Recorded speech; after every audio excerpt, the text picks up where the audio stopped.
Part 3. Development, 1953 to 1965. Chapter 14. An Emperor and a Chartered Accountant. Although we were still feeling the strain of the past months, it was with a renewed sense of God's goodness and guidance that we returned to Khartoum. The burden of our inability to meet the needs of the missions in the Sudan was lifted. Everyone was excited at the arrival of the new Rapide, and marvelling that the plane was in such excellent condition. 16 requests for flight bookings already awaited us. On the first flight south, we carried 4 MKs returning home from a mission boarding school in Egypt for their school holidays. MKs? That's the mission term for that unique breed, missionaries' kids. These particular MKs had to be away from their parents in the Sudan for 9 months every year. The 3 months they had at home were too precious to be wasted in slow road or river journeys. We could dramatically reduce their travel time by airlifting them direct to their remote stations. Among them was Denny Hoekstra, whose father, Harvey, was the translator at Akobo. Denny often hung around our plane. We were destined to see considerably more of him. The flying over the next months was varied. We saw the opening up of new stations, the carriage now approved to government officials, and our first entry into Ethiopia across the borders of the Sudan. That was again due to Don McClure, who wanted to begin new work among the Anuak in Ethiopia. To get permission, he started, characteristically, right at the top, securing an audience with Emperor Haile Selassie. When the day came for him to go to the palace in Addis Ababa, however, even the courageous Don admitted tremors. "I almost wished I was back in the wilds of the Sudan, facing a jungle lion instead of the Lion of Judah, one of the emperor's titles. I laid out before him our hopes and plans for the Anuak people, carefully working up to the crux of the whole matter, his permission to work unhampered among the Anuaks in Ethiopia. After I'd spoken for 15 minutes, he said, 'Thank you for coming, and thank your mission for undertaking this work among the Anuak. I am deeply interested in these people of the lowlands and want to learn more about them. I will grant you immediate permission to open this work. When can you start?'" Harvey Hoekstra and his family followed the McClures to Ethiopia soon afterwards. They wanted our help, but we had no permission to fly there. "I'll get you permission," said Harvey, and he did. That first flight within Ethiopia took only 15 minutes across the mountains, but it saved the family 2 days of rugged travel by Land Rover.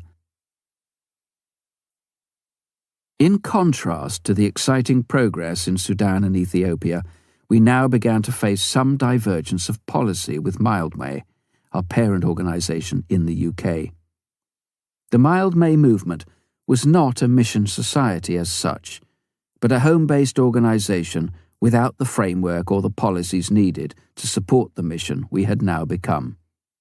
Its financial situation had continued to worsen, and it would not easily understand or respond to the cost of flying planes in faraway Africa. The movement had initially taken on MAF to nurture it and literally see it get off the ground. That had been achieved, and we were always to be grateful. But it was now time for the child to leave the parent and develop its own independent life. It was with real regret, and only after much correspondence, that this was ultimately recognised. "Does it have to be?" wrote Dr. Cochrane. "We see no alternative," was our reply. Murray Kendon, still in New Zealand, agreed. This change brought an increase in our own work and responsibilities. We now had to articulate MAF's principles and policies in a new way. We needed to set up a home base that could support the work overseas with prayer and finance. No small task. On a human level, we were on our own. But we believed that God had guided and that He was with us. At this point, Bill Knights, who'd been administering the work in the UK, wrote to tell us he'd become engaged and would be leaving MAF. We already knew that Murray Kendon would not be returning to London, and Jack Hemmings had left. There was a vacuum at home. What should we do? One of us at least needed to go to England to sort things out, establish a sound support base, and encourage our existing prayer partners. The annual airworthiness overhaul for the Rapide from Lebanon would be due soon. After our previous experiences, I considered that it would be as cheap to fly to the UK and have the overhaul done commercially as try to do it ourselves or get it done by someone else in Africa. My parents lived in Cardiff, where a good aircraft maintenance firm offered a very reasonable quote. There were other factors too.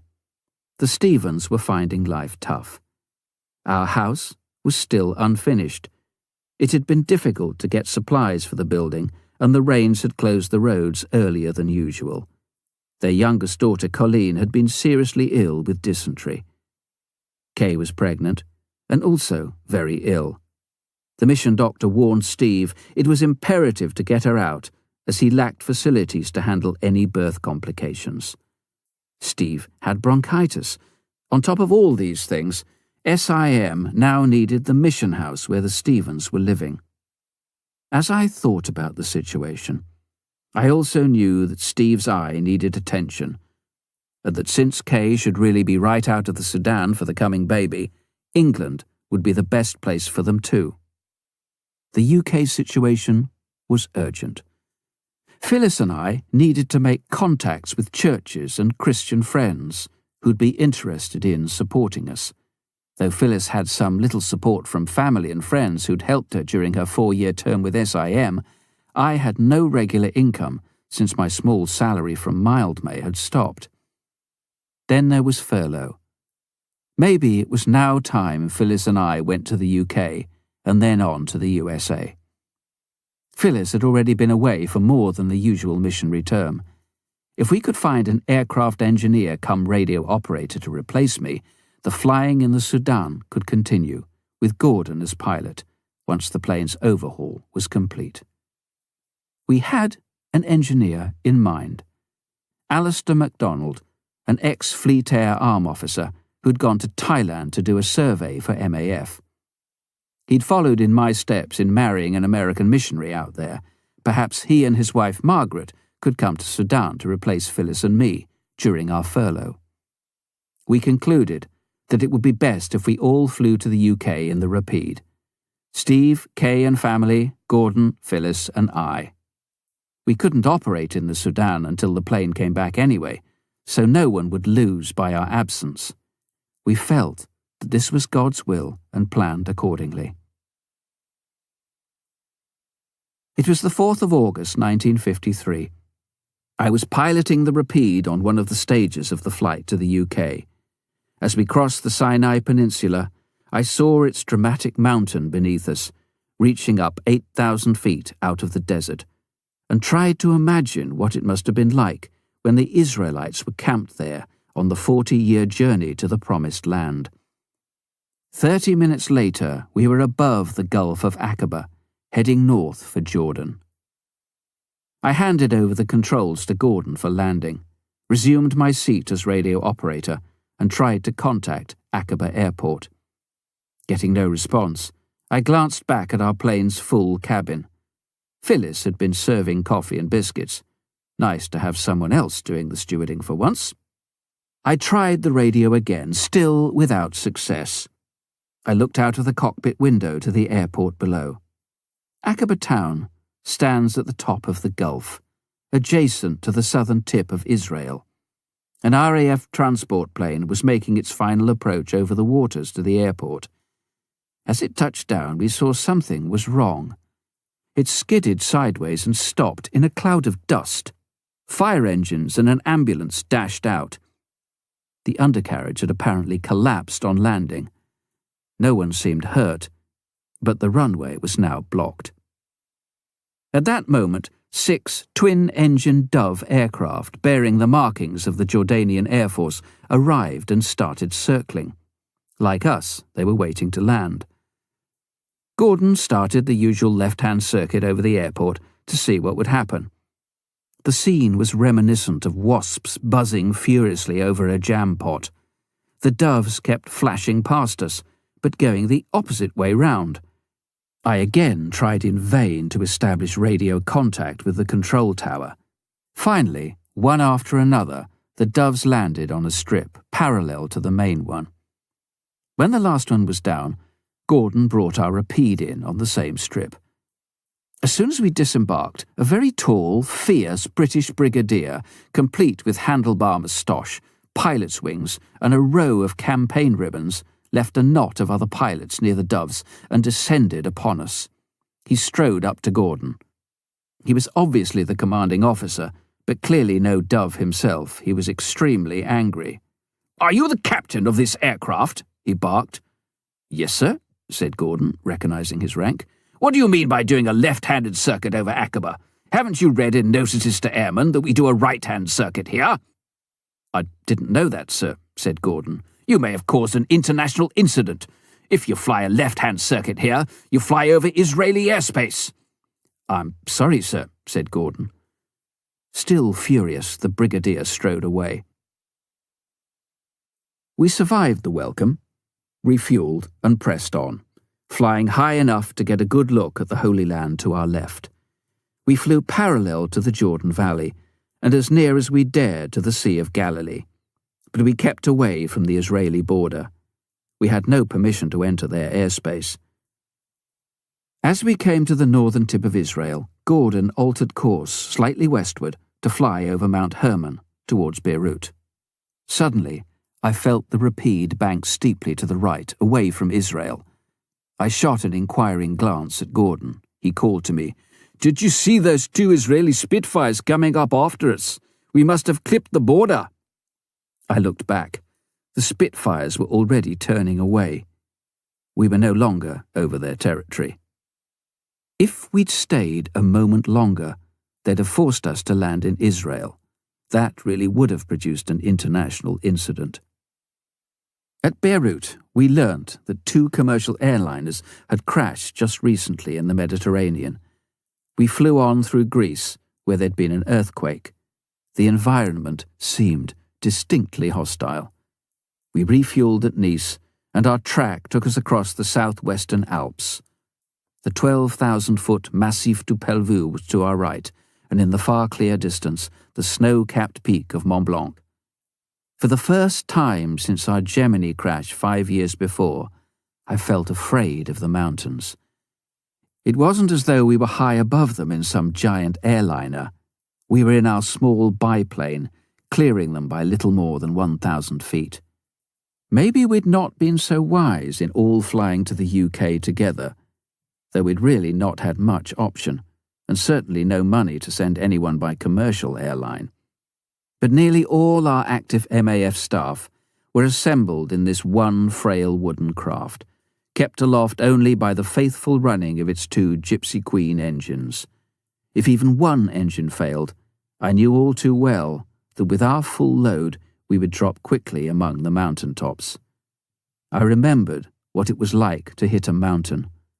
These were much more jagged and cruel than the green slopes of Burundi. I wished Gordon had chosen a course around instead of over them. But he had faith in the plane and in the steady running of our carefully maintained engines, and we flew safely on. Many friends in Sudan, Britain, and America were praying for our journey. In contrast, it was both comforting and exciting crossing the English Channel, to see at last the welcoming white cliffs of Dover in the bright summer sunshine. It reminded me of my first sight of them at my homecoming from Germany after the hard-fought war in Europe. We touched down at Lydd on the Kent coast. Then we cleared customs and flew on to South Wales and Cardiff. This was home for me, and it was exciting that Phyllis could at last meet my parents and sister, who came to the little airport to greet us. Phyllis's own home, however, was still 6,000 miles away. I look forward to going on soon to meet her family too. When Bill Knights left to get married, Phyllis, Gordon and I moved into the small flat just outside London which he had vacated. There we worked through all the MAF home end records, updating the addresses of our 3,000 prayer partners, dealing with accounts, receipts and thank yous. But who was going to carry on when we went on furlough or returned to Africa? How could we maintain our work, let alone see it expand, without adequate coordination of supporters at home? That was where Herbert Adams came into the picture. We should never have met but for the Brethren Assembly in Cardiff, where I'd been a member since college days. They'd given us a warm and sympathetic welcome home and taken a deep interest in our work. If they ever forgot about MAF, my gentle but determined mother soon reminded them.